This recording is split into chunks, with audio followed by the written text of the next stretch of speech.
오늘은 믿음, 소망, 사랑 시리즈 중에서 믿음, 그중에 6번째입니다.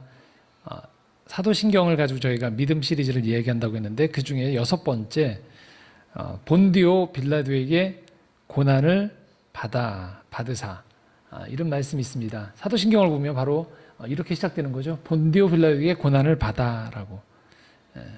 그리고 다음 주에 십자가에 못 박혀 죽으시고가 이어집니다. 자, 본디오 빌라도에게 고난을 받아가 오늘 말씀의 제목이자 주제입니다. 모노드라마 중에 연극 중에 빌라도의 고백이라는 연극이 있습니다. 그 연극을 시작할 때 빌라도가 이런 대사를 합니다. 사도신경에서 내 이름을 빼다오 제발, 이렇게 얘기해요. 사도신경, 지금도 전 세계에서 모든 교회들이, 종교개혁 이후에 태어난 모든 교회들이 고백할 때, 내 신앙은 이렇습니다 라고 고백할 때 항상 이야기하는 것, 본디오 빌라도에게 고난을 받아. 따지고 보면 예수님을 핍박한 사람들, 예수님을 죽음으로 내몬 사람들은 비단 이 빌라도 한 사람이 아니거든요. 분명히 그 당시에 종교 지도자들, 정치 지도자들의 결합, 그리고 예수님의 기적을 따라갔던 그 수많은 군중들이 나중에는 합세해서 예수 그리스도를 십자가에 못 박으라고 이야기했었습니다. 그리고 예수님을 배신한 것도 가장 가까운 제자들까지도 다 배신을 했어요. 그 수많은 사람들이 예수님의 죽음에 관여가 되어 있는데 유독 지난주에 동정녀 마리아에게서 나시고라고 하고 난 다음에 예수님의 탄생 후에 곧바로 십자가 죽음 넘어가기 전에 유일하게 등장하는 그 한 사람으로 빌라도가 나오는 거예요. 이 영예스러울 만한 사도신경이라는 기독교 2000년 역사에서 길이길이 남는 우리의 공통된 신앙의 기반, 믿음의 기반인 그 고백 안에 이 빌라도가 들어와 있는 거예요. 그런데 이 빌라도가 들어온 이 이름이 영예로운 것도 아니고요. 예수님이 본디오 빌라도에게 고난을 받아라고 표현되는 거예요. 자, 빌라도 입장에서는 억울하지 않겠습니까? 수많은 사람들이 있는데 왜 하필 내가 걸렸을까? 학교 다닐 때도 그런 게 많죠. 시범 케이스라고. 잘못 걸리면 혼자서 선생님한테 무지하게 혼나는 거죠. 그런 것처럼 빌라도가 과연 잘못 걸려서 수많은 사람들 중에서 선택돼서 하필, 그래서 모든 이 불명예를 다 뒤집어 쓴 억울한 사람이 과연 빌라도일까요? 이 본디오 빌라도에게 고난을 받아라는 의미에는 사실 두 가지 의미가 있어요. 오늘은 이 두 가지를 다 살펴보려고 하는데요. 첫 번째, 이 본디오 빌라도에게 고난을 받아라고 할 때 이 고난을 받는다는 게 무엇인지를 말하는 거예요. 자, 본디오 빌라도라고 통칭되어 있는 이 사람은 하나님을 떠난 사람들이 버리고 있는 그 추악함들, 더러움들, 하나님 없이 그가 어디에 기준을 두고 살아가는 사람들인지, 그래서 그 사람들이 결국은 이 땅에 어떤 어려움을 초래하게 되는지에 대한 그 가장 큰 상징적인 의미에서의 본디오 빌라도인 거죠. 다시 말하면 오늘도 이 땅에는 수많은 본디오 빌라도들이 있다는 거예요. 그 본디오 빌라도로 말미암아 이 땅은 고난을 받게 되어 있는 거예요. 수많은 본디오 빌라도들 때문에. 여러분들이 지금 이 땅을 살아가면서 왜 이렇게 삶이 힘들까? 왜 그럴까요? 수많은 본디오 빌라도들이 있다는 거예요. 그래서 그것들로 말미암아 그 고난을 주기도 하고 서로 간에 그 본디오 빌라도로 말미암아 벌어지는 그 참상으로 인해서 오늘도 우리는 세상을 살면서 하나님이 창조하신 세상임에도 불구하고 우리는 고난을 당하면서 사는 거예요. 자, 그러면 이게 어디에서부터 시작됐을까요? 바로 오늘 여러분들이 읽었던 이 말씀에서 이 기원이 나오는 거예요. 왜 뜬금없이 사도신경을 고백하고 있는데 왜 가인과 아벨 이야기가 왜 나올까요? 하나님을 떠난 사람들 속에 벌어지는 이 고통과 고난의 참상이 바로 그 시발점이 가인과 아벨이거든요. 자, 오늘 본문 말씀을 한번 보도록 하겠습니다. 1절과 2절 말씀, 창세기 4장 1절과 2절 말씀 한번 같이 읽도록 하겠습니다. 읽겠습니다. 아담이 그의 아내 하와와 동침하매 하와가 임신하여 가인을 낳고 이르되 내가 여호와로 말미암아 득남하였다 하니라. 그가 또 가인의 아우 아벨을 낳았는데 아벨은 양치는 자였고 가인은 농사하는 자였더라. 자, 여기는 에덴 동산이 아니에요. 아담과 하와가 죄를 범하고 난 다음에 이제 동산을 떠나거든요. 낙원을 떠나서 잃어버린 거죠. 그 이후에 벌어지는 일입니다. 인류 안에 이제 죄가 들어온 거죠. 죄가 들어오고 난 다음에 첫 번째 자녀였어요. 가인과 아벨. 그런데 이 가인과 아벨은 지금 가인은 농사를 짓고요. 아벨은 양을 치는 자다라고 소개를 하고 있습니다. 이게 배경입니다. 그런데 이들 가운데 사건이 하나 발생합니다. 본문 3절과 4절 말씀입니다. 함께 읽겠습니다. 세월이 지난 후에 가인은 땅의 소산으로 제물을 삼아 여호와께 드렸고 아벨은 자기도 양의 첫 새끼와 그 기름으로 드렸더니 여호와께서 아벨과 그의 제물은 받으셨으나, 자, 한 가지 문제가 발생하는 거예요. 이 두 형제가 여호와께 제물을 드렸습니다.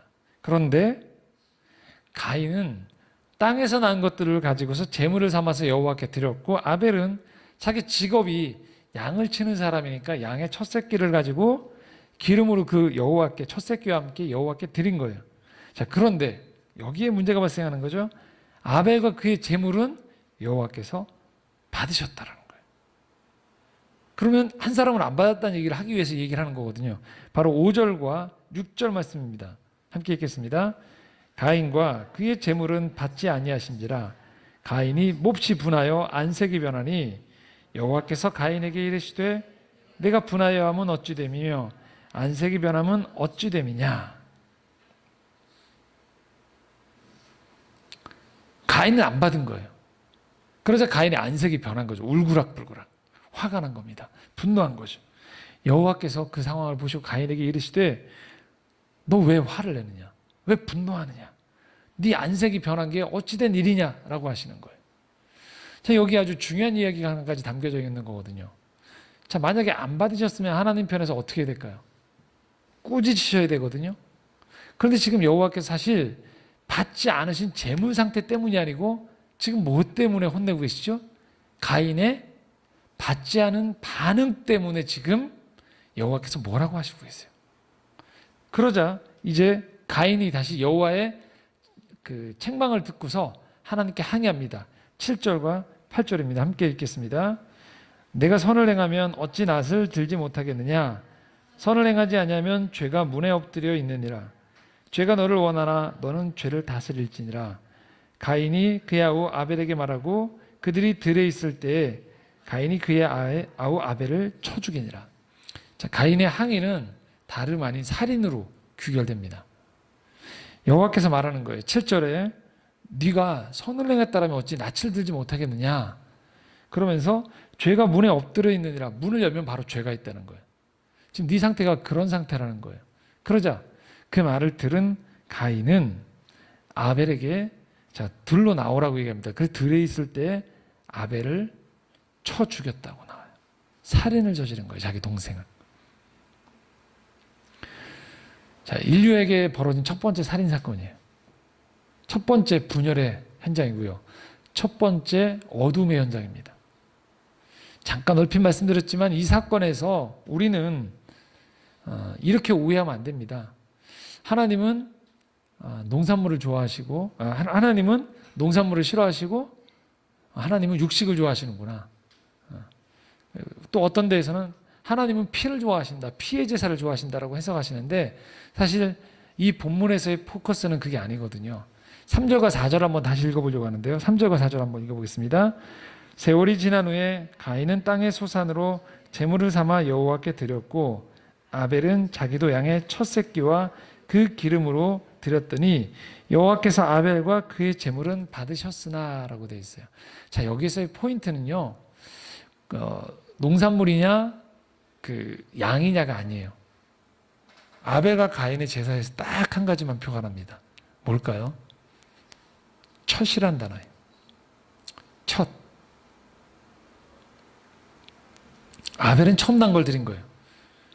가인은 자기의 가지고 있는 이 것들 중에서, 농산물들 중에서 자기가 판단해서 그냥 드린 거예요. 만약에 이 문제에 있어서 하나님께서 재물을 정말로 받는 문제에 있어서 우선순위를 두려고 할 때, 하나님이 만약에 가인이 재물의 종류를 잘못 가져왔으면 뭐라고 얘기하시면 될까요? 내가 원하는 거는 농산물이 아니거든. 아벨처럼 아벨에게 꼬아서 나에게 양을 줘 라고 얘기하셨을 거예요. 그런데 하나님이 거듭 말씀드리지만 지금 가인의 태도를 꾸짖는 것은 다름 아닌 재물을 받지 않은 것에 대한 가인의 울그락불그락하는 분노함이었어요. 자, 재물의 종류가 아니라는 거예요. 무엇을 말할까요? 아벨은 그의 마음의 중심이 하나님과 연결되어 있었던 거예요. 여러분 한번 돌아보시면 이렇습니다. 내가 정말로 사랑하는 사람한테 뭘 주고 싶어 하시죠? 제일 좋은 걸 주고 싶어 해요.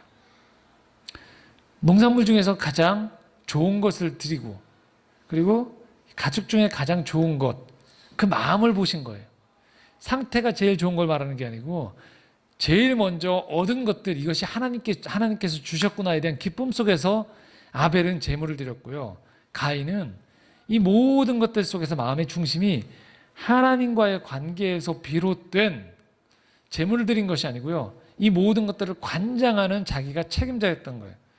자기가 헤아려 보고 자기가 줄 만하다는 것을 준 거죠. 재물의 질이, 농산물의 질이 떨어졌는지 이것들의 여부가 아니고 그 마음의 중심의 첫 번째, 제일 좋은 것을 하나님께 드리고자 하는 그 마음의 정성이 아니고요. 가인은 자기 중심이었다는 거예요. 아벨은 하나님 중심 가운데에서 하나님과의 관계성 속에서의 우선순위를 정한 것이고요. 가인은 삶을 자기가 관장했던 거예요. 만약에 가인이 하나님 중심으로 관계성이 형성되어 있다면 이렇게 물어볼 수 있는 거예요. 재물을 받지 않았을 때 내가 사랑하는 하나님께 재물을 드렸는데 그분이 받지 않았어요. 그럼 여러분 같으면 어떻게 하시겠어요? 질문을 다시 하는 거죠. 뭐가 마음에 안 드십니까? 라고 물어보게 되어 있어요. 왜? 관계가 흡족하기 때문에, 관계가 원활하기 때문에 그 관계 속에서 관계를 기쁨으로 가져가기 위해서 질문을 하게 되어 있어요. 그런데 지금 가인의 마음속에는 하나님과의 관계가 깨어져 있다는 거예요. 그래서 어떤 것이냐면요, 마치 이런 거죠. 하나님께 재물을 준 거예요. 내가 재물을 뭐예요? 그냥 준 거예요. 자, 여러분 관계를 한번 생각해 보시면 이렇습니다. 정말로 내가 사랑하고 마음을 얻기 위한 사람이면 뭔가를 주었는데 그가 기뻐하지 않거나 뭔가 석연치 않으면 여러분들은 연구하게 돼 있어요. 저 선물을 왜 안 받을까? 근데 여러분들이 그래서는 안 되지만 무시하거나 싫어하거나 거리를 두기 원하는 사람에게 마지못해서 그 사람에게 선물을 줬어요. 내 딴에는 큰 호의를 베푼 거죠. 근데 그 사람이 내 딴에 큰 호의를 베풀었는데 받지 않아요. 그럼 여러분들은 연구하지 않으세요. 내가 선물을 잘못 줬나라고 생각하기보다 뭘 생각할까요? 아니 내가 싫어하는데도 불구하고 재물을 줬는데, 뭔가 선물을 줬는데 주제넘치게 저거를 거부하다니라고 하면서 여러분들이 화를 내는 거죠. 하나님의 경외에서 비롯된 그분을 향한 감사의 마음이 아니고요. 가인은 이 모든 것들 속에서 하나님의 자리를 자기가 차지하고 있던 거예요. 그리고 그분에게 뭔가를 줬는데 그분이 받지 않자 반응은 분노로 바로 표출된 거예요. 내가 이걸 다 갖지 않고 그래서 이걸 띄어서라도 줬는데, 이거 다 내 건데 그럼에도 불구하고 띄어서 줬는데도 불구하고 이것들을 받지 않는다니에 대한 분노가 가인의 마음속에 있는 거예요. 하나님은 그 가인의 마음을 아셨던 거죠.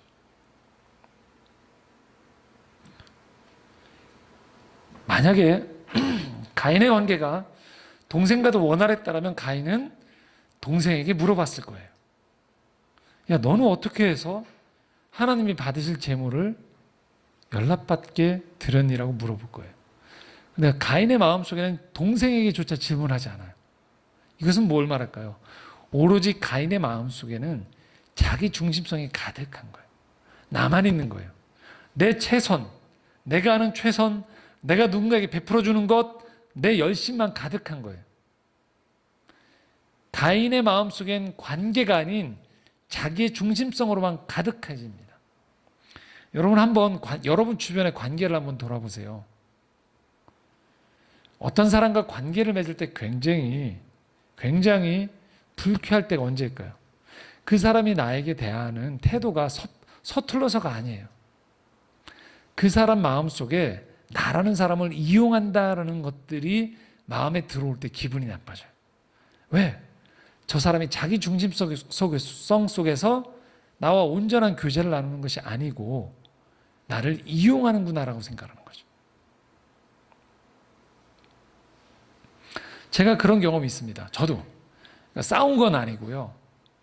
누군가에게 제가 어떤 활동을 통해서 누군가에게 제가 좋은 관계 속에서 그 사람이 했던 일들을 제가 보고서 참 기분이 좋기도 하고 좋아서 그 사람에게 메시지를 보냈어요.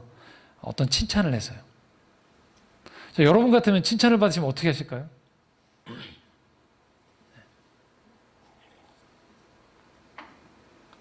답이 오겠죠. 근데 답이 안 오더라고요. 뭐 괜찮습니다. 그럴 수 있는 거지 않습니까? 또 제가 그렇게 옹졸한 사람이겠습니까? 근데 이 이야기를 건네는 이 표정은 뭐죠? 왜 옹졸해 보이나요? 근데 중요한 건요, 답이 안 온 것 때문이 아니고요. 어느 날 그 사람의 다른 그 SNS에서 글을 봤는데요. 제가 해줬던 그 칭찬을 그대로 자기가 재가공해서 어느 누군가가 자기의 어떤 활동에 대해서 이만큼 칭찬을 하더라면서 그거를 마치 인용구처럼 인용을 하셨더라고요. 이해가 되시는지요? 이 상황이. 그러니까 저는 저에게 어떤 감사 표현을 하거나 또 서로 간의 교류가 있는 가운데에서 그랬으면은 그걸 보면 기분이 오히려 더 좋겠죠. 어우, 영광스럽다라고. 근데 저하고의 관계에서 제가 보냈던 글에 대해서 일절 아무런 코멘트가 없는 상태에서 다른 곳에 인용을 하면서 제가 보냈던 글을 이렇게 인용을 하면서 자기의 활동들에 대해서 이야기를 하더라고요. 제가 어떤 느낌이 들었냐면 저는 수평적인 관계에서 서로 교류를 한다고 생각했는데 나의 모든 그 관계가 개인적인 이 사람의 활동에 있어서의 이 재료가 되어지는구나라는 생각들이 들었어요. 여전히 옹졸하게 생각하시는군요. 기분이 안 좋았다는 거예요, 그냥. 근데 관계라는 게 그런 거죠. 그렇지 않습니까? 우리가 관계라고 하면 저걸 이용하는 관계가 아니고 서로 교류가 오가는 걸 말하는 거예요. 가인이 정말로 하나님과의 관계에서 성숙한 걸 원하고 그리고 동생과의 관계에 성숙했다라면 뭔가 문제가 생겼을 때 가인은 마땅히 고치려고 했어야 돼요. 하나님과의 관계에서 그리고 동생과의 관계를 통해서 물어서라도 이 관계가 온전히 회복되어지는 것에 관심이 있는 거거든요. 그런데 나로만 가득 차지게 되면 어떤 일이 벌어질까요? 왜 저 사람이 나에게 호의를 베풀지 않지에 대해서만 분노를 하게 되는 거예요. 왜 내가 했던 최선에 대해서 인정받지 않는 것에 대해서만 화가 나는 거죠. 문제가 뭘까요? 나로만 가득 차 있기 때문이에요. 그렇기 때문에 그 중심성 안에서 이 모든 것들은 다 뭐예요? 나의 행복을 위한 밑재료가 되는 거예요. 이용하게 되는 거죠. 그 사람을 써먹게 되는 거죠. 그렇게 되어질 때 우리 관계는 파괴적으로 흐르게 돼요. 여러분들이 사회생활을 하시면서 그래서 그런 자기 중심성으로만 가득 찬 사람하고 일을 하시면 힘들어집니다. 나의 에너지가 뺏기게 되고요. 나의 만족도가 떨어지게 되고 그 사람과의 관계 안에서 왜 내가 자꾸 이 사람과 관계를 맺으면 뭔가 서로 간에 서로 알아가게 되고 서로 간에 연약함도 알고 내가 줄 수 있고 서로 주고받음이 아니고요. 자꾸 왜 나는 이용당하는 느낌이 들지라는 생각들이 드는 거죠. 왜 그럴까요? 상대방이 온전히 자기 중심성으로만 꽉 차 있을 때 벌어지는 거예요. 성경은 그리고 바로 이것이 죄라고 얘기하는 거예요. 이런 자기 중심성으로만 가득 찬 사람들이 있는 세상은요, 파괴되어져요. 그리고 무심해져요. 무정해져요. 서로가 서로를 헐뜯게 되어지고 서로가 서로에 대한 책임성이 없는 가운데에서 결국은 서로를 어두움으로 몰아가게 되는 거죠. 자, 이게 뭐냐면 바로 성경에서 말하는 지옥이에요. 왜? 거긴 하나님이 없거든요. 오로지 나만이 존재하는 곳이거든요. 나만 존재하는 세상에 살아갈 때 우리는 그 세상이 지옥 같은 거예요. 자, 오늘 말씀 9절에 그래서 하나님이 이 관계성으로 다시 질문을 던지거든요. 9절 한번 같이 읽어보겠습니다. 같이 읽겠습니다. 여호와께서 가인에게 이르시되 내 아벨이 어디 있느냐? 그가 이르되 내가 알지 못하나이다. 내가 내 아우를 지키는 자니까. 아벨이 없는 거 사실 하나님이 아시거든요. 질문을 던져요. 네 아우 어디 있냐? 그러자 가인이 뭐라고 합니까? 내가 내 동생을 지키는 사람이니까 라고 얘기해요. 영어로는 지키는 자니까의 가디언을 붙여요. 형이 동생을 돌봐주는 보호자 역할을 할 수 있는 건데도 불구하고 내가 이 동생과 무슨 상관일까 라고 뻔뻔해지는 거죠. 가인의 마음속에는 자기가 살인에 대한 미안함이 없어요. 오로지 내가 무시당했다는 것들에 대한 분노, 동생권 받으셨다는 것에 대한 질투만이 가득한 거죠. 지옥입니다. 그럴 때 관계들은 깨지고 이 땅은 온통 그렇게 희생당한 사람들의 핏소리로 가득하게 됩니다. 10절 11절입니다. 함께 읽겠습니다. 이르시되 내가 무엇을 하였느냐? 내 아우의 핏소리가 땅에서부터 내게 호소하느니라. 땅이 그 입을 벌려 내 손에서부터 내 아우의 피를 받았은즉 내가 땅에서 저주를 받으리니. 하나님 보시니까 땅에서부터 이 죽은, 그러니까 들에서 피를 흘렸으니까 아벨의 피가 땅에 있겠죠. 그 피가 호소를 한다는 거예요. 그 억울함, 원통함, 안타까움, 형이 저렇게 변한 것들에 대한 안타까움, 이런 호소가 땅에서부터 하나님께로 그 귀에 들린다는 거예요. 결국 그 일을 저지른 가인조차도 또 다른 저주를 받게 되는 거죠. 자, 이게 뭘 말할까요? 자아로만 가득한 인류의 운명인 거예요. 서로가 서로를 향해서 내가 저 사람과 무슨 상관입니까? 라고 생각하면서 내가 서로를 지키는 자입니까? 라고 이야기하면서 서로를 물어뜯는 거예요. 무감심하게 살아가는 거예요. 그럴 때 인류의 어두움이 들어오는 거죠. 이 땅은 지옥이 되는 거예요. 우리가 고백한 사도신경에 빌라도에게 고난을 받으사 이 고난을 받는다는 것은 다름 아닌 빌라도가 무심하게 예수님을 대할 때 무슨 상관인가라고 하면서 무심하게 대함으로 말미암아 바로 그 직격탄을 맞는 게 예수님이거든요. 고난을 받으시는 거예요.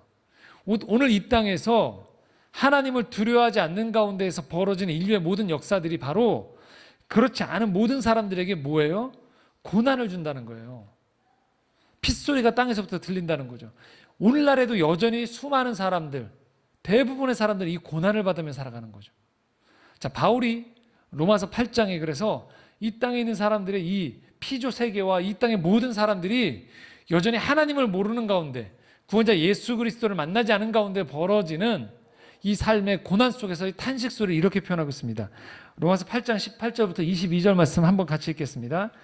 생각하건대 현재의 고난은 장차 우리에게 나타날 영광과 비교할 수 없도다. 피조물이 고대하는 바는 하나님의 아들들이 나타나는 것이니 피조물도 썩어짐의 종노릇한 데서 해방되어 하나님의 자녀들의 영광의 자유에 이르는 것이니라. 피조물이 다 이제까지 함께 탄식하며 함께 고통을 겪고 있는 것을 우리가 아느니라. 여기 20절이 빠져 있는데 제가 20절까지 같이 읽어드리겠습니다. 피조물이 허무한데 굴복하는 것은 자기 뜻이 아니요 오직 굴복하게 하시는 이로 말미암음이라. 전체 말씀은 바로 뭘 말할까요? 탄식이 계속된다는 거예요. 하나님을 끊임없이 이 구원자를 기다리는 사람들의 이 피조 세계의 모든 것들이요 탄식하는 거예요. 함께 고통을 겪고 있는 거예요. 우리 예수 그리스도가 오지 않으니 온통 자아로 가득한 사람들끼리 서로 간에 서로를 핍박하고 탄식하고 외면하고 무관심한 가운데에서 고통을 당하고 있다는 거예요.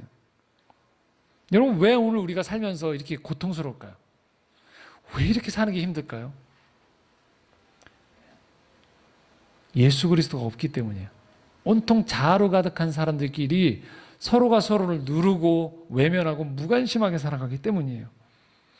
왜 이렇게 서로 경쟁 속에서 인생의 소중한 시간을 서로 돕고 협의하는 가운데에서 서로를 나눠주면서 행복하게 살지 못하고, 우리 얼마 안 된 인생의 대부분을 여러분 한번 인생의 시간을 계산해 보십시오. 어떻죠? 경쟁하는데 다 시간을 써버려요. 생존하는데. 살아남는데 시간을 써버려요. 남들과의 관계 속에서 서로 간에 행복해지게 하는 게 아니고요, 엉뚱하게도 대다수의 시간을 남을 누름으로 말미암아 내가 살아남는데 대부분의 시간을 다 써버려요. 그러니 우리 대부분의 이 땅에서의 삶이 어떨까요? 고통스럽습니다. 이것이 바로 가인과 아벨 일에 이 땅의 인류가 받아야 되는 고통인 거예요. 예수님이 이 땅에 오셨다는 것은 뭘 말하느냐? 바로 이 땅에서의 인류가 겪고 있는 이 고통을 예수님이 몸소 경험하신다는 거예요. 예수님이 전혀 상관없이 너희들 그렇게 깨져 있으니까 힘들지?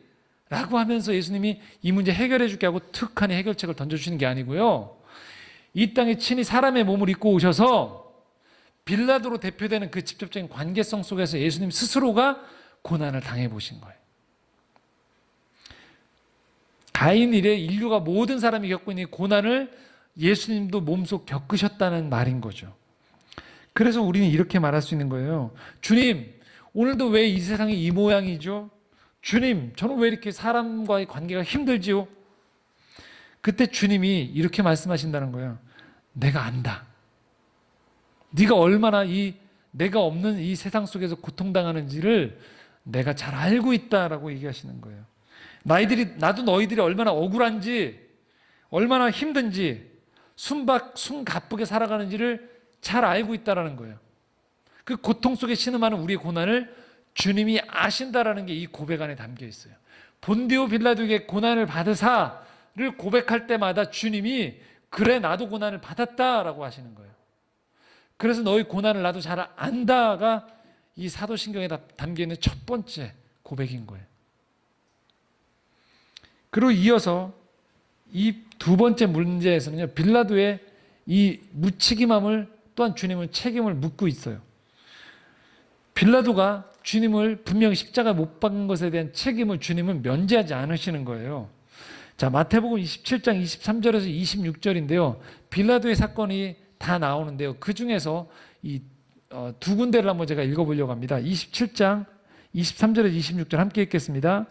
빌라도가 이르되 어찌미냐 무슨 악한 일을 하였느냐 그들이 더욱 소리를 질러 이르되 십자가에 못 박혀야 하겠느냐 하는지라 빌라도가 아무 성과도 없이 도리어 밀란이 나르는 것을 보고 물을 가져다가 무리 앞에서 손을 씻으며 이르되 이 사람의 피에 대하여 나는 무지하니 너희가 당하랴. 백성이 다 대답하여 이르되 그 피를 우리와 우리 자손에게 돌릴지어다 하거늘 이에 바라바는 그들에게 놓아주고 예수는 채찍질하고 십자가에 못 박히게 넘겨주니라고 되어 있습니다. 24절 한번 보면 이렇게 표현되어 있죠. 무리 앞에서 손을 씻으며 이르되 이 사람의 피에 대하여 나는 무지하니 너희가 당하라.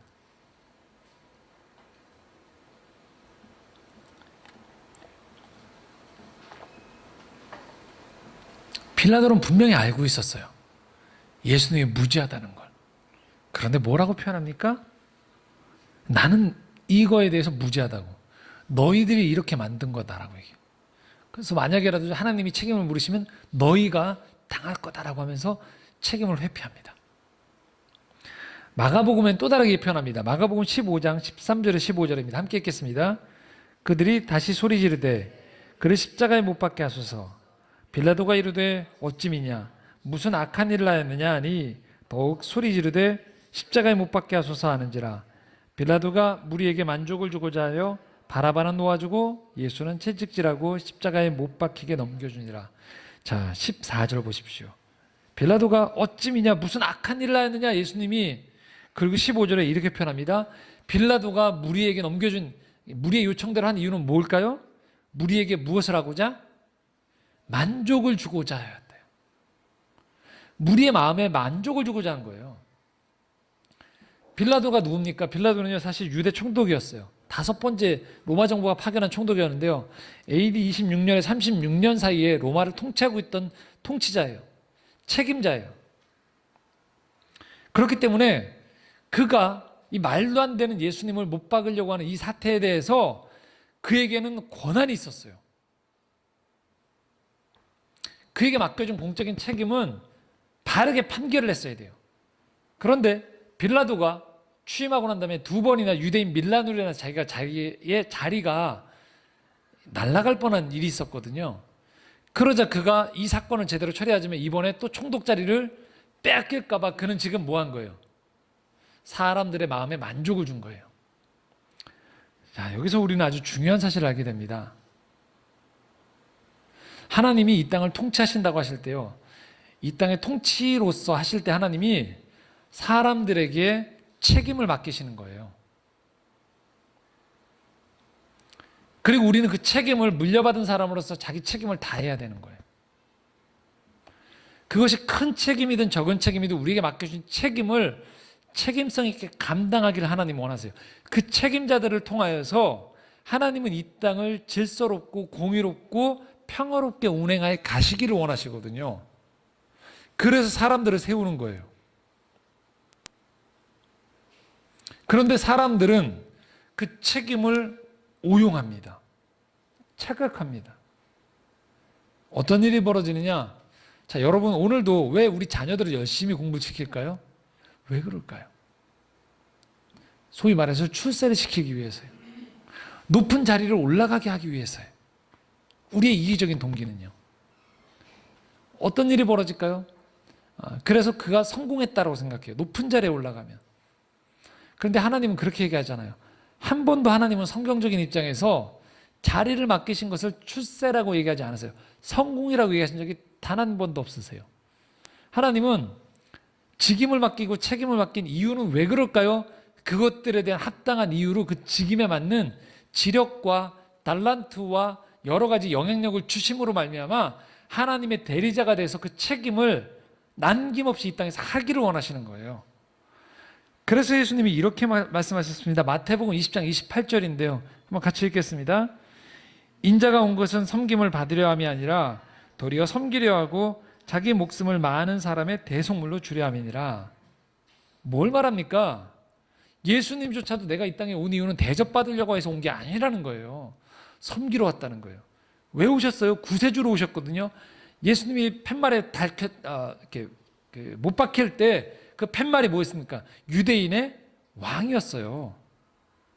근데 그 왕은 세상의 왕과 다른 거예요. 어떻게 해요? 죽어주신 거예요.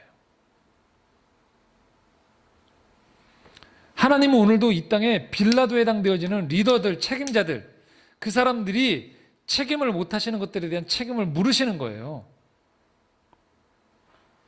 어떤 사람은요, 국가 지도자로 부름받습니다.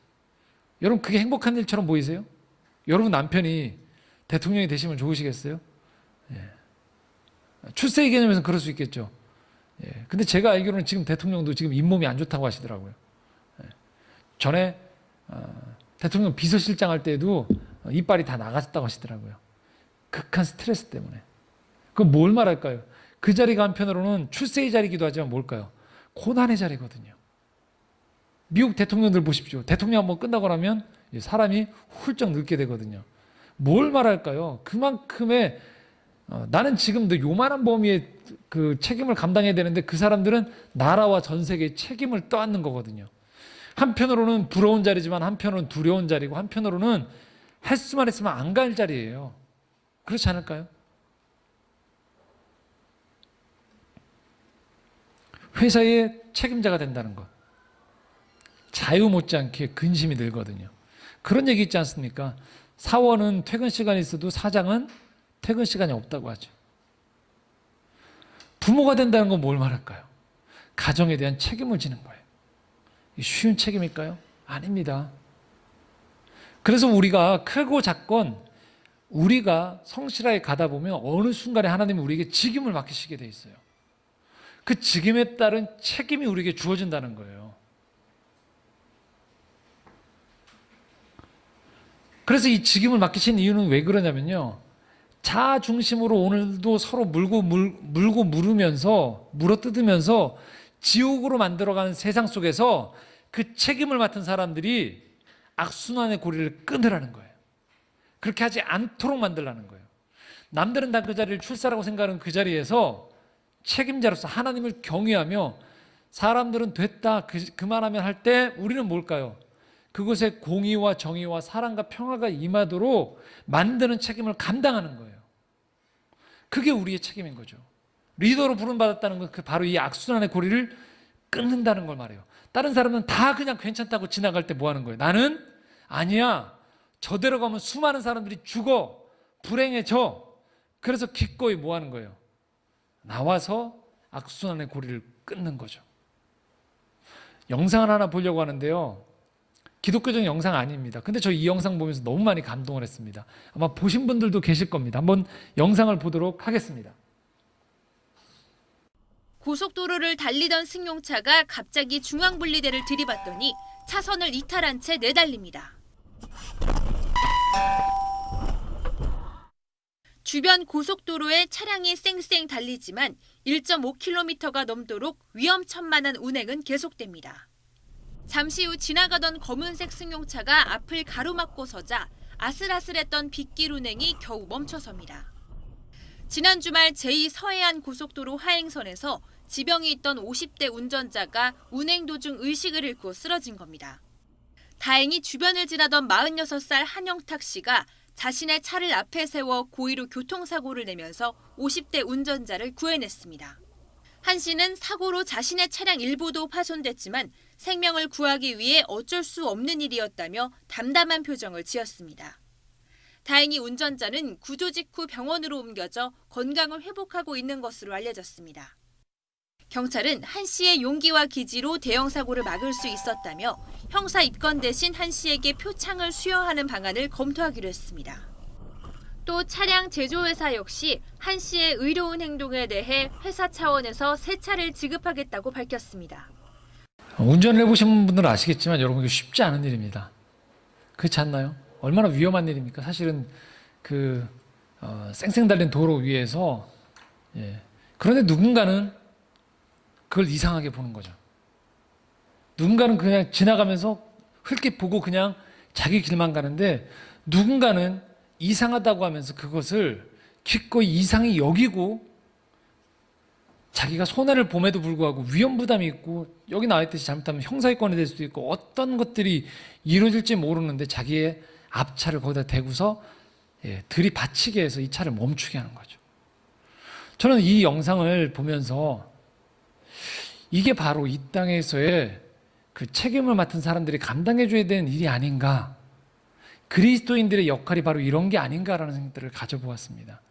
한 그리스도인이 가정을 꾸리고 지역 사회에 들어가고 회사를 창업하고 또 어떤 선출직에 올라갔을 때 우리가 해야 되는 게 뭘까요? 이 가인이 가득한 이 세상 속에서 누군가는 빌라도처럼 살고 있을 때 우리는 누군가는 우리를 구하기 위해 이 땅에 오셨던 예수 그리스도처럼 그 예수 그리스도를 따라서 이렇게 악순환의 고리를 끊어주면서 막아주고 더 큰 참사를 회복시켜서 생명의 길로 인도하는 것, 그것이 우리의 부르심이 아니겠습니까?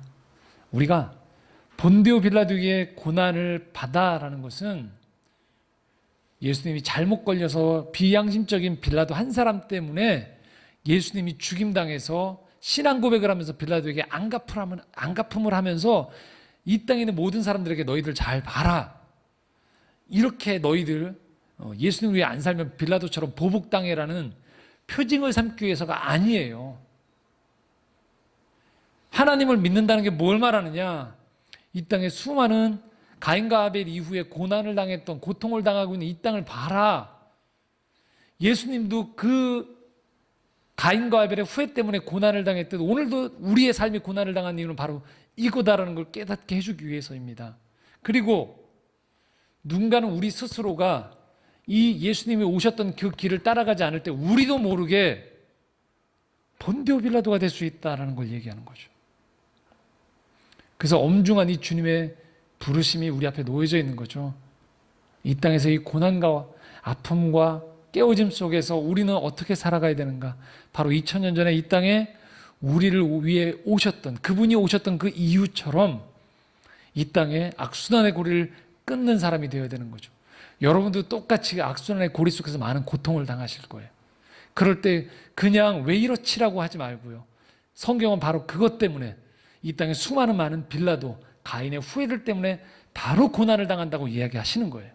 그리고 여러분에게, 고통당하고 있는 여러분에게 내가 도와줄 테니, 내가 함께 너희의 그 고난에 동참할 터이니 그렇게 이 땅에 생명의 호흡이 돌아올 수 있도록 함께 구원의 이 여정에 동참해달라고 주님이 여러분에게 부탁하시는 것입니다. 그 부르심 앞에 응답하는 우리 모두가 되시기를 소망합니다. 함께 기도하시겠습니다.